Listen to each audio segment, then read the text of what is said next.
person you didn't know prior to all of you. I met my brother on January 24th, 1968, and I knew him for 55 years.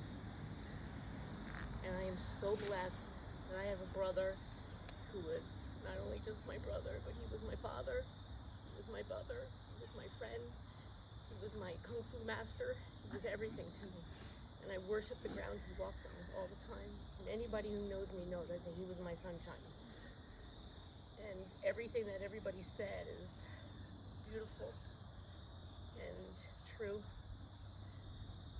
So the person that I grew up with was a pain in the ass and drove my mother nuts because he didn't sit still for 3 seconds constantly. And him being 4 years older than me, my mother would plop me down on the floor and I would just sit there and watch him play for hours with a box. My mother told me a story one time about we went on vacation. I wasn't born yet. And they must have been on some island somewhere or something. And there was an old dinghy. He spent at least 8 hours. He must have been, I think she said, maybe 3 because I wasn't born yet. At least 8 hours with a cup, running to the ocean, grabbing water, running back to this dinghy and filling it up.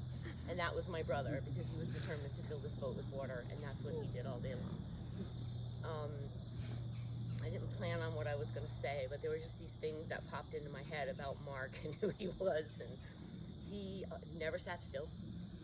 And when you talked about him running, my first thought was, when we lived in White Plains, we had like this patch of land, and it was apartments, and there was a driveway that went down. It was about a 20-foot drop, and there's my brother, and this was the epitome of Mark. Flying his kite, not looking, and ran off the wall and took a 20-foot dive, ended up in the hospital. That was my brother. Always getting hurt, something always happening, always getting into trouble. But it was an honest trouble. He was always so honest about anything. And he would tell the story about the principal in school. Parker knows this one. He'd be like, Mark, I know you didn't do it, but I know that you know who did it, whatever it was. And I know you're going to be honest with me and tell me. That's how he was. Yep. He was just an honest, brutally honest person to a fault. But every time I turned around, my brother was there keeping an eye on me. And he was so happy when I was born. He pushed me in my stroller all the time. I followed him everywhere. I learned everything from him, and I wanted to be like him because he was so strong. He stood up to my mother. He fought for me. I got picked on all the time, and there was my big brother, he showed up. When he graduated high school, he made sure everybody knew who I was. My name was Mark Donahue's little sister. Mark Donahue's little sister. But I was protected. And that was the thing with my brother, is I always felt protected, even when he wasn't around. And when I moved to Rhode Island, one of my good friends that passed away, he made sure, he's like, you keep an eye on my sister, because I can't be there. You need to be there. And then when he passed, he talked to my other friend Steven, was like, you make sure you keep an eye on her. But it was always about making sure that his family and his friends were okay. And, you know, I've said this before, where we all had our own individual relationship with Mark, and he loved us all each individually, because no two relationships were the same with him. You know, he was one of a kind. He was one of a kind. And not having him here, the world has definitely gotten a lot quieter. And yes, we're all going to be okay. It's going to take time. But it is a huge loss. And I'm so grateful that I have a sister. I always wanted a sister my whole life. I always wanted a sister. And I love you, Pam. And I will always be here for you. We talk about retirement, trying to do my 10-year plan. And like, where are you guys going? You need to let me know. So when I retire, my kids are going to move around. I get that. But my retirement plan was to be with you guys. And I still want that to be the case because I love you so much. And my brother, it was like he almost knew. And he would tell me, just keep an eye on her. made me make a few promises, which I'm like, yeah, that's no big deal anyway. But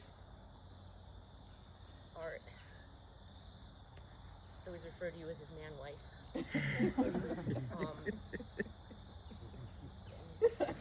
You meant a lot to him, and I in the beginning didn't think you existed because I never saw you. He'd talk about you all the time, and then whenever we made plans, you weren't there. So I was very happy when I finally did meet you that one day, and I brought you the coffee outside his house, and I'll never forget that. And you were like, who's this crazy person? I want to continue on with going to concerts and doing the things that I know Mark would want us to do.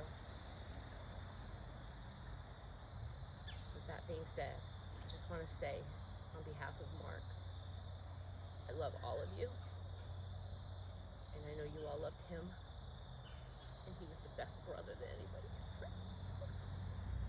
And I'm grateful that my children grew up to appreciate that and to be able to experience it. And yes, I came from a very crazy family, and the fact that we're still intact is amazing, and it's because of Mark.